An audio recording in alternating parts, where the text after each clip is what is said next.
Kumusta? Okay, nandito na naman tayo para sa ating paghimay. May hawak tayong transcript ngayon. Galing ito sa isang online video. At medyo controversial yung dating nito. Oo nga eh. Kasi ang tinatalakay dito, isang ideya na iniugnay daw kay Carl Jung.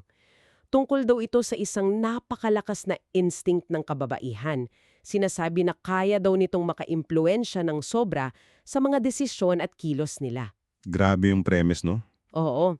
So, ang mission natin ngayon, gaya ng dati, himayin natin itong material na binigay mo. Ano ba talaga itong instinct na tinutukoy dito? Paano raw ito gumagana? Ayon sa paliwanag dito sa source. At ano yung mga sinasabing implikasyon nito? Sige. Pero alam mo, mahalaga sigurong idiin natin sa umpisa pa lang para klaro sa nakikinig. Lahat ng maririnig mo sa pag-uusap natin direktang galing lang sa impormasyon at pananaw na nandito sa source material na to. Tama? Hindi ito endorsement hindi natin sinasabing sang-ayon tayo dito. Gusto lang nating maintindihan at mailahad sa iyo kung ano yung nilalaman nito. Kumbaga, dissect lang natin. Okay, game. Sige, umpisahan na natin. Kasi nakakapagtataka, di ba? Isipin mo raw na may isang puwersa, isang malakas na puwersa sa loob ng isang babae, na ayon dito sa material, kayang baguhin ang lahat, pamilya, relasyon, sa loob lang daw, ng ilang araw. Ilang araw lang. Wow. Oo, parang ang tindi. Tara't suriin natin yung mga argumento na inilalatag dito. So, ano ba talaga itong tinatawag nilang hidden instinct? Sige. Bale, base dito sa binabasa natin, inilalarawan ito bilang isang instinct na archaic daw sinauna at sobrang lakas. Gaano kalakas? Sinasabi pa nga rito na mas matimbang pa raw ito kaysa sa pag-ibig. Mas matimbang pa sa rason o anumang emosyon na alam natin. Talaga ba? Oo. Ito raw yung dahilan kung bakit ang isang babae pwedeng sobrang tapat ngayon pero bukas bigla na lang lumayo. Parang ganun. Okay, so ano yung paliwanag nila dito? Bakit daw ganun? May biological basis ba raw? Ang paliwanag na binibigay dito sa material, ito raw ay konektado sa survival. Isang biological reality umano. Ang ugat daw nito ayon sa source ay yung unconscious na paghahanap para sa itinuturing nilang pinakamalakas na genetic material. Okay. Survival of the fittest, parang ganun ang dating. Parang ganun nga. Ang layunin daw, sa perspektibong ito, ay siguraduhin yung katangkagan ng lahi ng bloodline. At binibigyang diin dito na binabaliwala raw nito yung mga modernong konsepto, gaya ng, alam mo na, compatibility, shared values. Long-term satisfaction? Oo, lahat yun. Wala raw yun. Gumagana daw ito based sa isang sinaunang code. Mula pa raw sa panahon na yung pisikal na lakas at dominasyon ang susi sa pagpapatuloy ng lahi.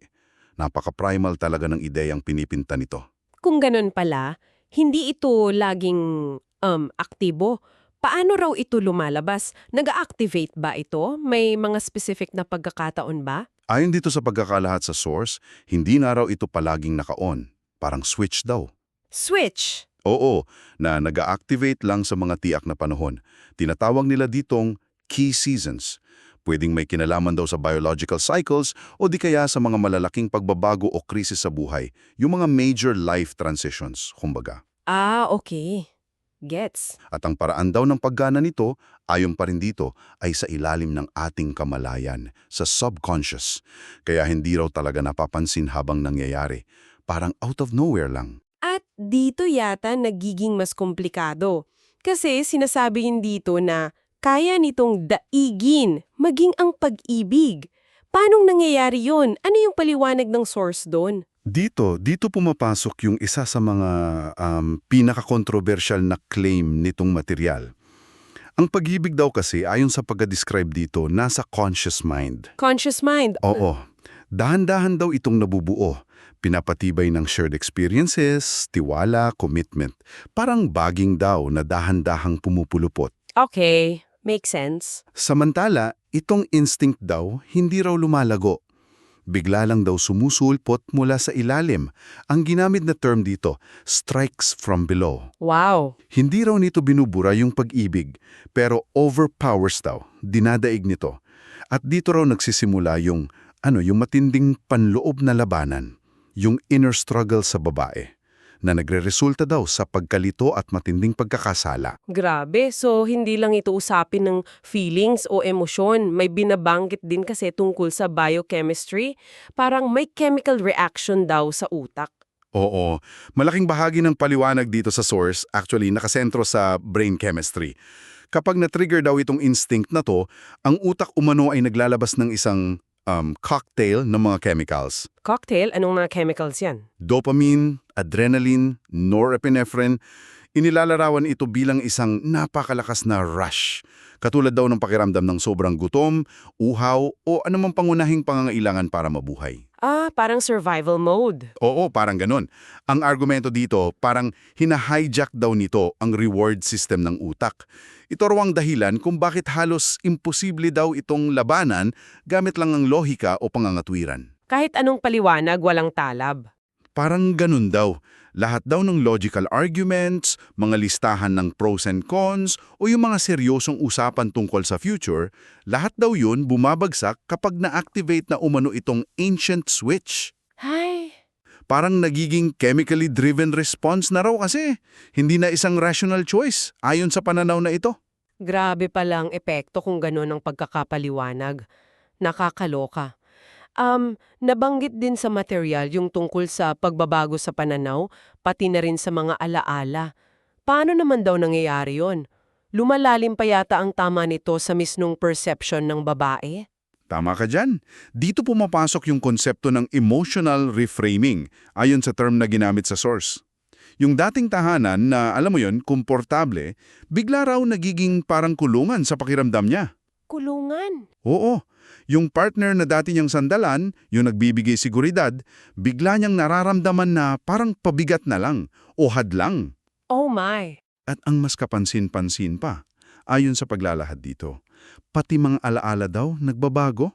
Yung mga dating maliliit na away na, alam mo yun, napatawad na, biglang lumalaki sa isipan niya. Nagiging patunay daw na mali pala yung relasyon. Parang naghahanap ng justification. Parang ganon. Tapos, yung magagandang alaala naman, unti-unti raw naglalaho o nawawala ng dating. Kumbaga, nare-reframe lahat. Kaya pala parang nagkakaroon ng tunnel vision. Yung tipong nawawala na sa focus yung ibang mahalagang aspekto ng buhay niya. Eksakto. Yan mismo yung isa pang term na ginamit. Tunnel vision. Sinasabi rito na ang utak daw nag-a-assign ng absolute priority doon sa lalaking nag-trigger ng instinct. Lahat ng atensyon nandun na. Oo. Dahil dito, yung mga bagay tulad ng career, mga personal na plano, pati yung mismong tahanan, pwedeng mawalan ng halaga o magmukhang balakid na lang. Pati pamilya at kaibigan. Maging sila, yung mga nagbibigay ng babala, pwede niyang ituring na hadlang lang sa kanyang awakening, kumbaga. Ang paliwanag dito, paraan daw ito ng kalikasan para tanggalin lahat ng kompetisyon sa atensyon na dapat mapunta doon sa bago. Nakakatakot naman pakinggan. Oo. At ang nakakabahala pa raw dito, ayon pa rin sa source, nangyayari ito nang hindi niya namamalayan. Buo daw ang paniniwala niyang malaya siyang kumikilos at ito talaga ang tunay niyang gusto. Isang kompletong pagbabago talaga sa pananaw at prioridad ang inilalarawan. Okay. Kung ganito kalakas ang epekto na inilalarawan nila, ano naman daw yung mga particular na triggers nito? Malinaw na sinabi kanina na hindi lang daw ito tungkol sa itsura, di ba? Tama ka dyan. Binibigyang diin dito na hindi raw yung conventional beauty standards o laki ng muscle ang basehan.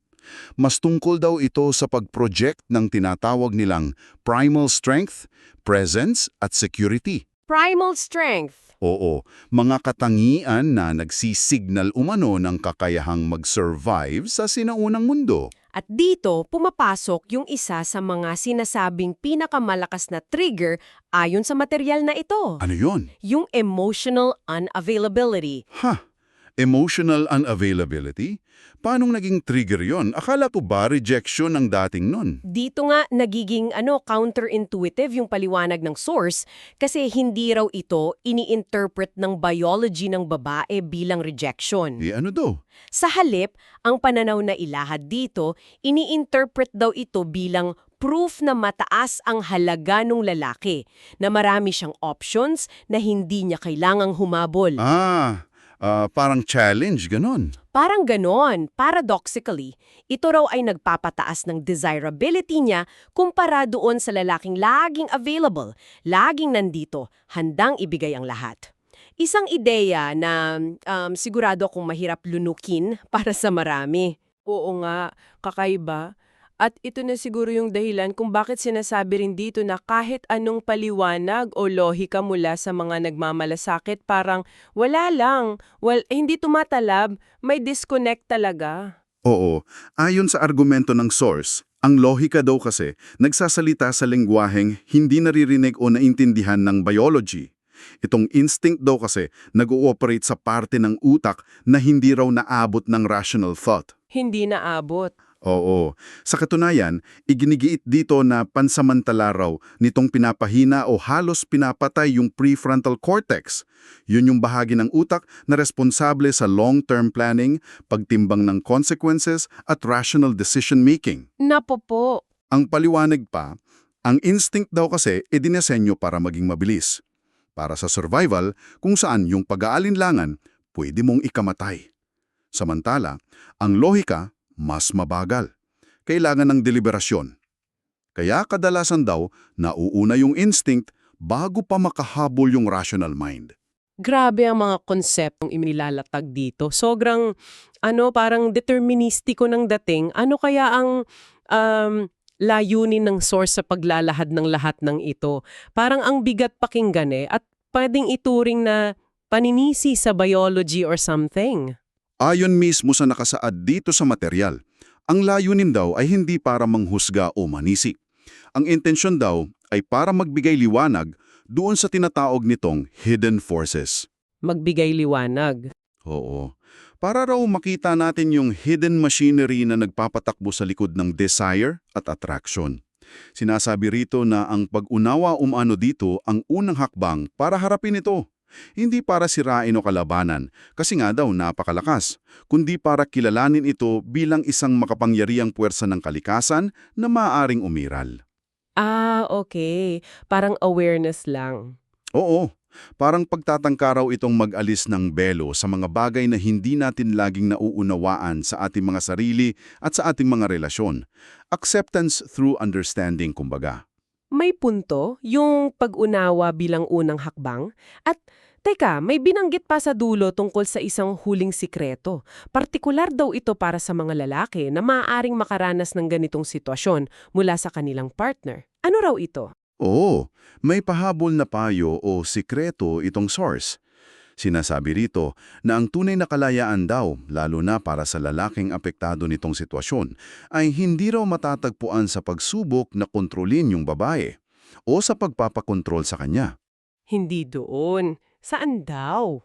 Sa halip, ito raw ay nasa pagiging master ng sariling isip, mastering the only kingdom a man can ever truly rule, his own mind. Yun yung eksaktong sinabi sa source.